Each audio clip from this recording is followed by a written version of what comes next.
ఏపీలో high speed rail corridor. Vijayawada to Vizag ఇక just 1 hour జర్నీయే.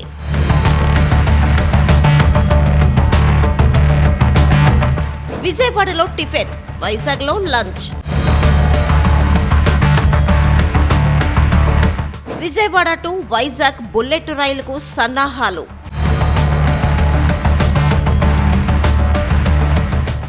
Andhra Pradesh అభివృద్ధికి 2 కళ్ళు, 1 రాజకీయ వాణిజ్య కేంద్రమైన Vijayawada, 2 global IT and industrial hub Visakhapatnam. ఈ 2 నగరాల మధ్య దూరం దాదాపు 350 కిలోమీటర్లు. ప్రస్తుతం రైలులో వెళ్లాలంటే 5 నుంచి 7 గంటల సమయం పడుతుంది. కానీ రాబోయే రోజుల్లో ఈ ప్రయాణం కేవలం 60 నిమిషాల్లోనే ముగియబోతుంది. ఏపీలో బుల్లెట్ రైలు కల సాకారం దిశగా అడుగులు పడుతున్నాయి.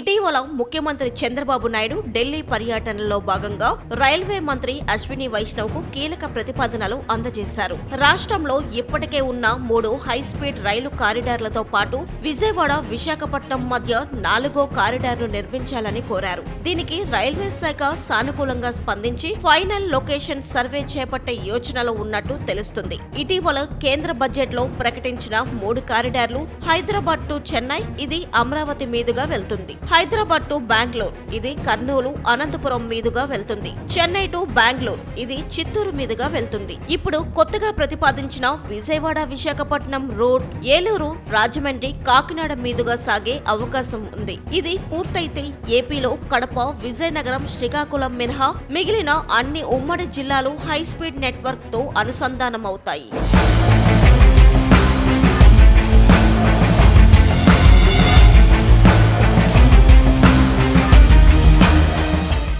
అసలు ఈ రూట్ ఎందుకు ముఖ్యమంటే విజయవాడ, అమరావతి ఇది రాష్ట్ర రాజధాని ప్రాంతం, రాజకీయ మరియు వ్యాపార కార్యకలాపాలకు కేంద్రం. విశాఖపట్నం అనేది ఆంధ్రప్రదేశ్ ఆర్థిక రాజధాని. సుమారు 26 బిలియన్ల జీడీపీతో పోర్టులు, స్టీల్ ప్లాంట్ మరియు ఫార్మా రంగానికి గుండెకాయ. ఈ 2 నగరాల మధ్య గంటలో ప్రయాణం అంటే ఉదయం వైజాగ్ లో ఆఫీస్ ముగించుకొని మధ్యాహ్నం విజయవాడలో భోజనం చేసి మళ్లీ సాయంత్రానికి ఇంటికి చేరుకోవచ్చు.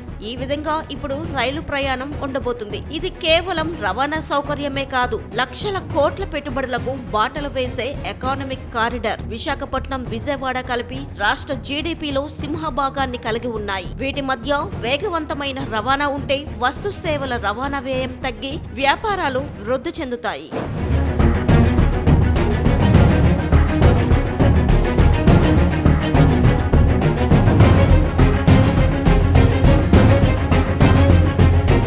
గంటకు 320 కిలోమీటర్ల వేగంతో ప్రయాణించే ఈ బుల్లెట్ రైళ్లు అందుబాటులోకి వస్తే ఏపీ రూపురేఖలే మారిపోతాయి. కేంద్రం నుంచి గ్రీన్ సిగ్నల్ వస్తే సర్వే పనులు మొదలై త్వరలోనే పట్టాల మీద బుల్లెట్ రైలు పరుగులు తీయడం ఖాయం. ఆంధ్రప్రదేశ్ రాష్ట్రంలో కూటమి ప్రభుత్వం అభివృద్ధి కార్యక్రమాలను వేగంగా అమలు చేస్తుంది. కేంద్రం నుంచి అందుతున్న సాయం, పథకాలు, ప్రాజెక్టులు రాష్ట్రాన్ని ఒక నూతన అభివృద్ధి దశలోకి నడిపిస్తున్నాయి. ముఖ్యంగా రోడ్డు, రైలు మార్గాల నిర్మాణం, మౌలిక వసతుల విస్తరణపై సీఎం ప్రత్యేక దృష్టి పెట్టారు. నెల రోజుల్లో ఒక కొత్త ప్రాజెక్టు ప్రారంభమవ్వడం సాధారణం కావడం వల్ల రాష్ట్రం భవిష్యత్తులో టాప్ రాష్ట్రాల జాబితాలో చేరే అవకాశాలు ఉన్నాయి.